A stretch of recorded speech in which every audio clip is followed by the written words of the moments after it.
Generator started.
Hey, what's going on, fellow captains? It's Miss. So today we are featuring the Harbin, and before anybody even says anything, because I already know there's going to be comments that Harbin is not an off-meta ship, it's a very strong ship.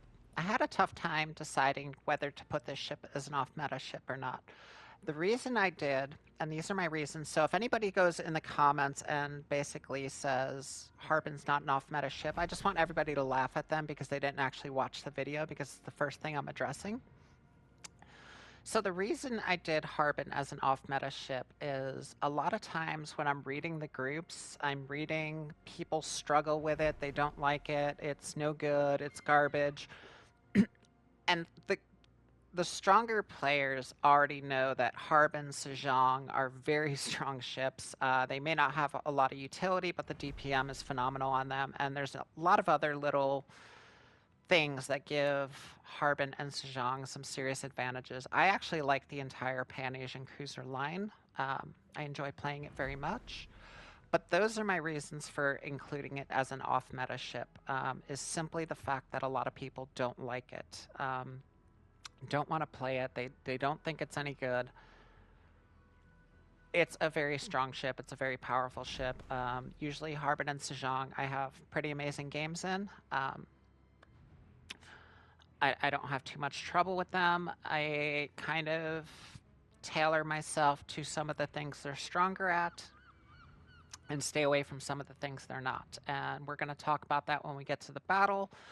Of course, we're going to do the build for you. We're going to take a look at consumables. We're going to take a look at everything I have going on with my Harbin.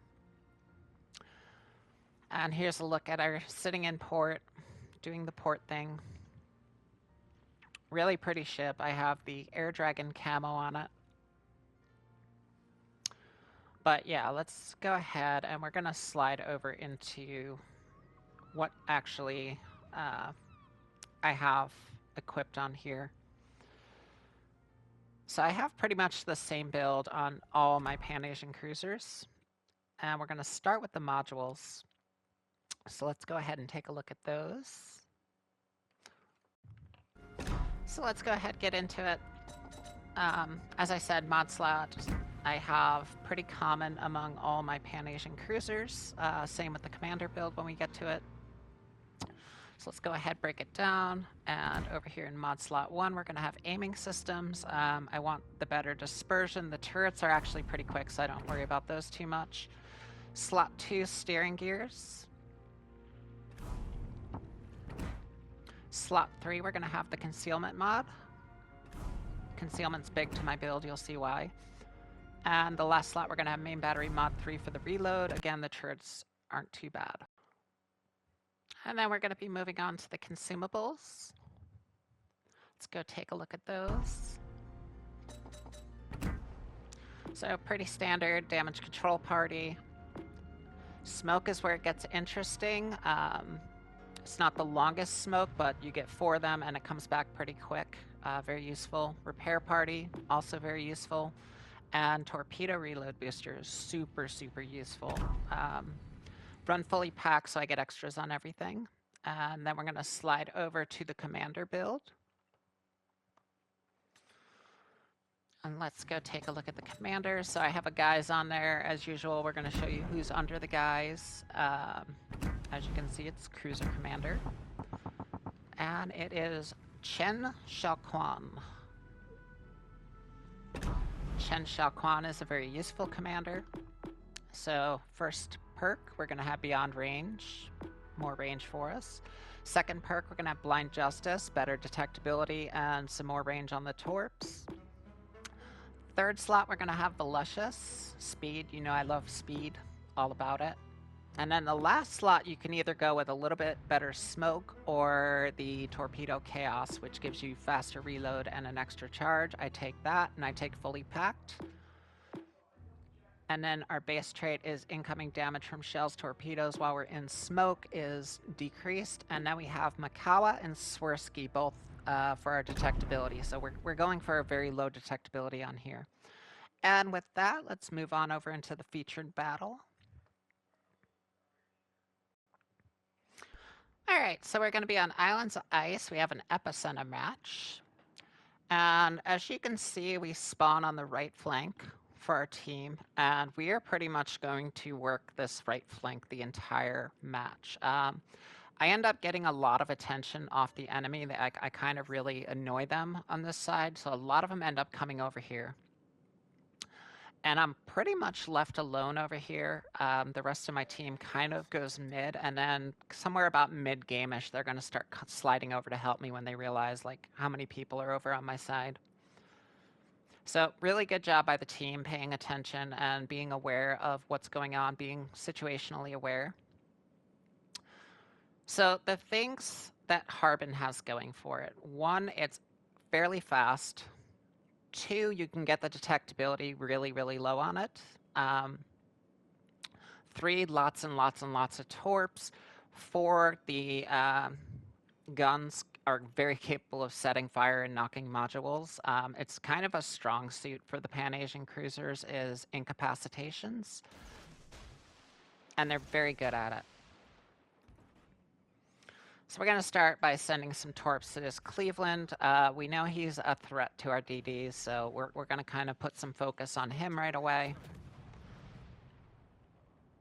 Smoke up here on the corner and just start taking shots. Unfortunately, like I said, I'm the only one out here and nobody has spots for me, so Cleveland's going to get to go dark. We're going to take a look around, see if we can't find another target here, and we have the Rook. We are going to visit with the Rook here in a little bit. Go ahead, take a shot on him. He goes dark. Again, we have no spots. If you look at the mini-map, we're over here pretty much by ourselves. Out on the far edge. I don't have sonar and I don't have radar, so like I don't want to be in the middle. What this ship is really good at is stealth torping and lighting fires from inside the smoke or over islands. The less you're seen in this ship, the better. It does not have a whole lot of HP. It's not armored. So you want to be a ghost as much as possible in this thing.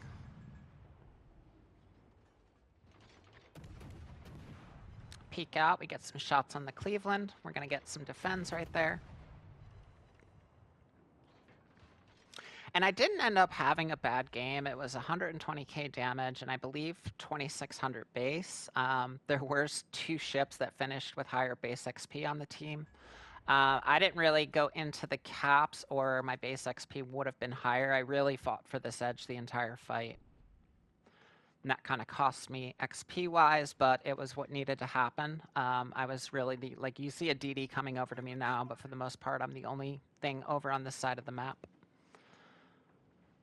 Now, something does pick up a spot on me that tells me there's a DD here. We're going to use our speed and our concealment. I'm holding my guns, and I'm trying to pull him out to the open. I want to get him away from that Cleveland if I can. So we're just going to go further out on this edge so that that DD is not getting a cheap spot on me unless I'm firing and wanting to be spotted. And that's going to force him to either come out here with me or just not have me spotted, which is very dangerous for these battleships, as you're about to see.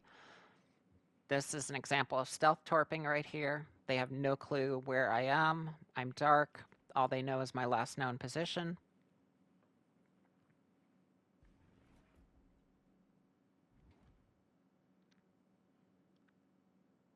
And there's kind of a lot of ships on that edge, so I'm just going to throw these torps really spread out in the hopes of maybe catching some different ships than what I'm actually trying to target. So those are for the Lion and the Cleveland. Hoping to catch them with those. We're going to flop around here to the other side, and I'm going to send another 2 racks for the Rook.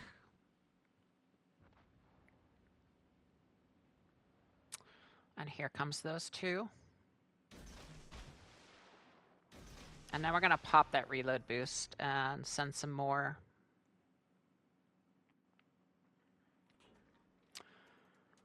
So we send 2 more racks out for the Rook.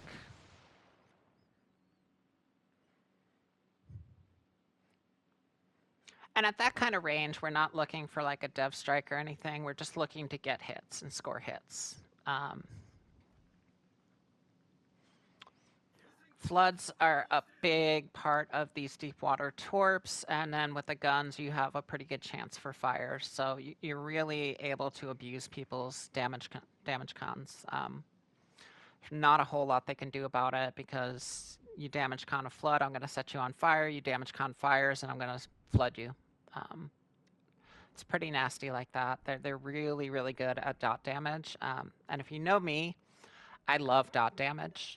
I absolutely love dot damage, and that's part of what makes this concealment build pretty successful is I can lay down dot damage and then just kind of duck and disappear.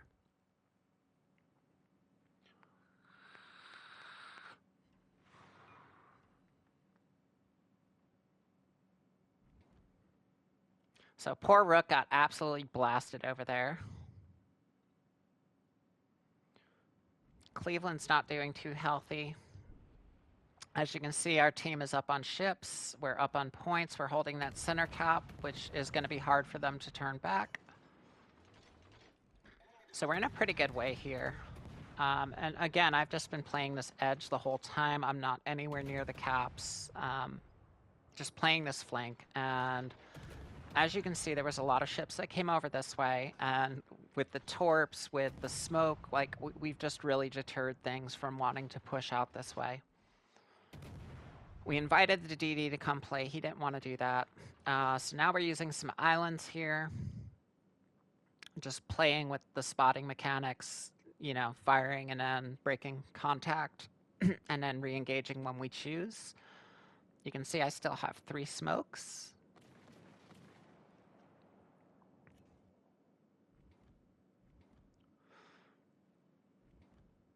And we're going to send some more torps out here for this lion, but he's going to be pretty chewed up by the time those torps get there. He is in a bad way right now, getting wailed on by the rest of the team. And we, of course, are going to help out with that here in a moment. Rook is still out there, but he's just clinging on to life. Lion takes a swipe at me, but it just wasn't good enough.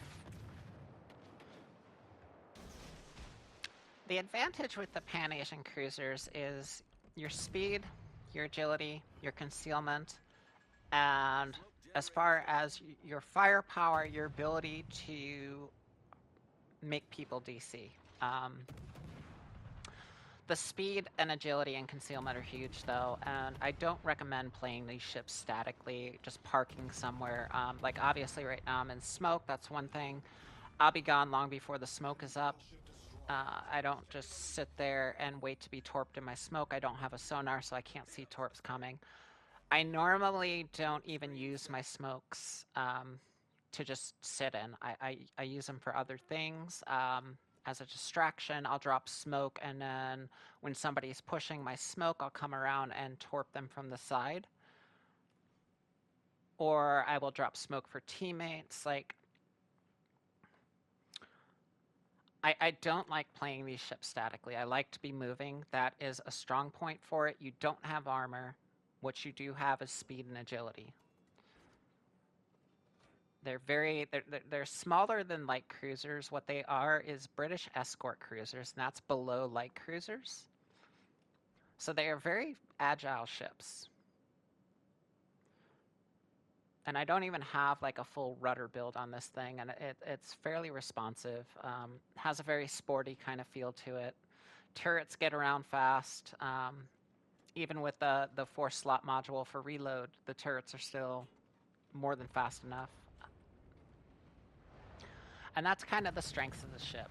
And as you can see now, the enemy team is in really bad shape, and we're just going to start wailing on this Monarch over here.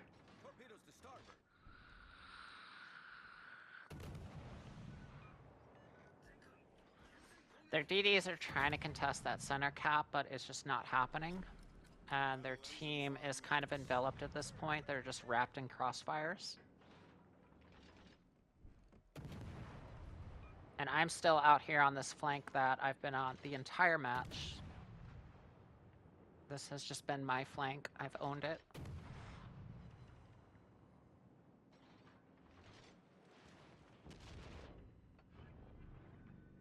And you can see when I am spotted, you know, the lion took shots at me, the rook took shots at me, the monarch is taking shots at me. Like, I'm really annoying over here, and that's, like, one of the strengths of this ship is just being a menace, an absolute menace.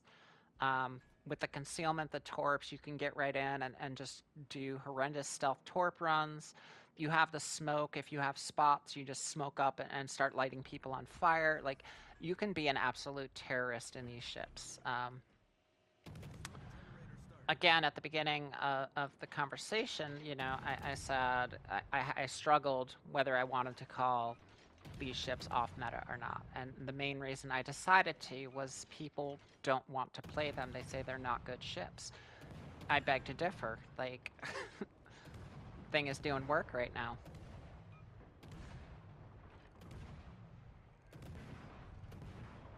And I think it just takes a lot more understanding of what the ship actually is. When you understand it's an escort cruiser, so it's lower than a light cruiser. Smaller guns, less armor.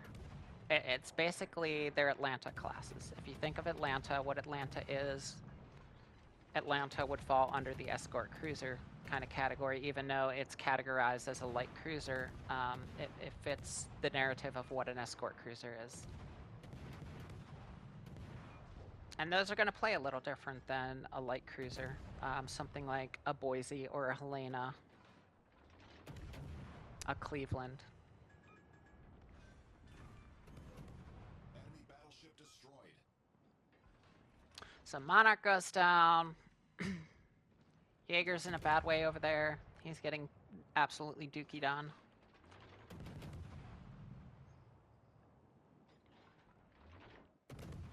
And yeah, I personally, like, I love the Pan Asian cruiser line. I love it.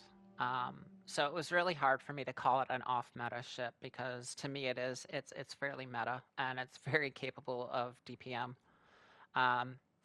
120k, what we finished this game with, is not even close to the like higher damage games in this ship. Like, it's very easy to come up with 200k in a battle where the situation unfolds right for this ship. 200k is extremely easy for this ship, especially with those torp reload boosters. Like, you get a big push coming down your side and you're able to just kite it out and drop torps on it and you score a lot. You can do 200k really fast in this ship. And then you add to that the smokes, the fires. AP on it's not bad. It just has a lot going for it offensively. And then it has that defensive utility of the speed, the agility, the concealment. As you can see, we're just firing at this last guy, waiting to get spotted by him, hoping he'll fire back at us. Just baiting him for the team, basically. He's down here at the edge of the map, so yeah, we're just trying to draw fire out of him to light him up for the team. But yeah, this ship has so much going for it. It was hard for me to call it off meta. But at the end of the day, when I'm looking how the community reacts to this ship, there's a lot of people that don't like the Pan Asian cruisers, and that makes it off meta because people don't want to play it. I think they're phenomenal ships. They do lack, you know, the radar, the sonar, but they have so much else going for them that when you really learn the playstyle with them, they are very, very dangerous. If you go back, I believe, like 2-3 months ago, you can see where I used Sejong in a ranked. There's a video on that, and again, it was extremely effective. They are just very deadly ships. And there we go, we're setting fires on the Rook.